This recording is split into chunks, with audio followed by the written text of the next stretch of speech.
13일부터 경기도의회 제351회 임시회가 열립니다.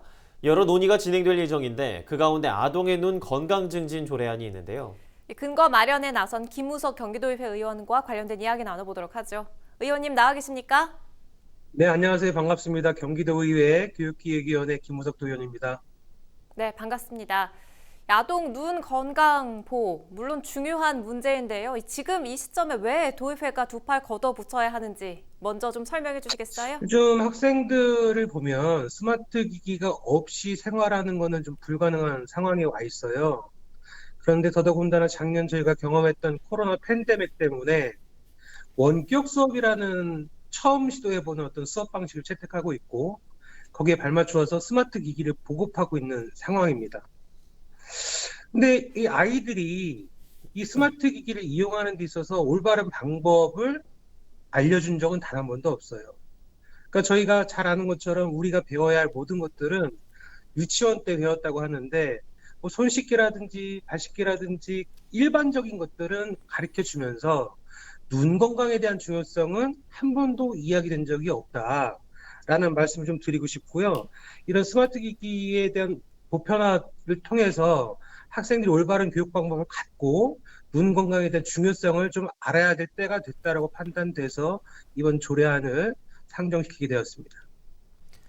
코로나19라는 특수한 상황에서의 스마트 기기 눈 건강 이야기를 해주셨는데 이번 지원 대상 모든 학생이 아니라 만 6, 7세라고 하셨는데 왜 미취학 아동의 눈 건강 주목해야 하는지 지원 계획은 어떻게 세우셨는지 궁금합니다. 사실 전문가들에 대한 의견들을 좀 많이 구했었고요. 그 전문가들의 의견에 따르면 눈의 1차 성장 시기가 6세에서 7세라고 합니다. 이때 아이들의 눈이 이제 완성돼 가는 시기인데 이때 잘 관리를 하면 눈을 잘 지켜나갈 수 있는데 이때 망가지면 회복이 안 된다는 거예요, 눈의 특성은.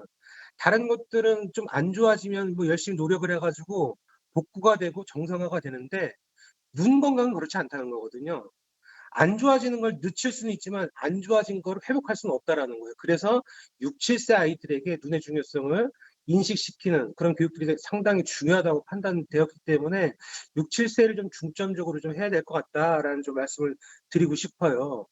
그리고 지금 아동 같은 경우에는 대부분이 원시라고 합니다. 원시가 멀리 있는 것은 잘 보이는데 가까이 있는 것은 잘 안 보인다는 거예요. 근데 현장에서 우리가 눈 건강을 체크할 때 이거 잘 해보셨잖아요. 어렸을 때부터. 근데 멀리서 있다 보니까 문제점이 발견되지 않는 상황에 여러 곳에서 이제 연출이 되다 보니까 전문가들과 함께 이제 논의했던 결과는 자동 굴절 검사기를 통해서 정확한 안구에 대한 어떤 그런 것들을 측정을 해야 된다. 그리고 그걸 통해서 아이들에게 방법들을 알려주면 이 학생들이 집에 가서 부모님, 아빠, 엄마한테도 눈의 건강을 이야기한다는 거예요. 그래서 우리 이제 전문가들 의견 또 이제 저희 교육계 의견도 마찬가지로 6, 7세 아이들을 중점적으로 좀 관리를 하면 정말 좋은 결과들을 좀 낼 수 있겠다라고 판단이 들고요. 이것과 관련해서 전문가들과 함께 할 수 있는 어떤 그런 근거들을 만들기 위해서 많은 노력들을 하고 있습니다. 오는 29일까지 경기도의회 제351회 임시회가 열리는데요. 이번 지원 계획이 임시회에서 좋은 결과 있길 바라겠습니다. 오늘 말씀 고맙습니다.